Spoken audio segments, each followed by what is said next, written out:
Hello snooker fans, this is me, Willy Schulte-Ebert, ABC snooker coach and player. And today I'm gonna share you 3 tips how you can improve your snooker practice session. So, first tip, make sure that your body and mind is relaxed before every practice session. The more relaxed you're gonna be, the better practice session you're gonna have. Just close your eyes, breathe in and breathe out slowly, and in this way you're gonna feel more relaxed and concentrated. Second tip, make sure that you're putting balls in the beginning for the warm-up in the easy positions, like this. In this way, you're gonna improve your confidence and prepare before more difficult routines.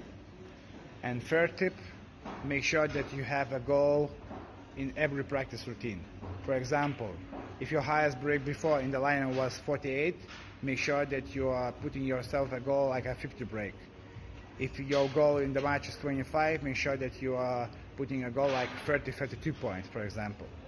For more advanced players, the principle is the same. Like, for example, I made in lineup 5 centuries in a row, so I'm putting a goal for myself like make 6 centuries in a row. And this is how you can improve your concentration and take your game to another level. So this is my 3 tips how you can improve your practice session. I wish it's gonna help you, and I wish you a good day and see you on the next video. Bye bye.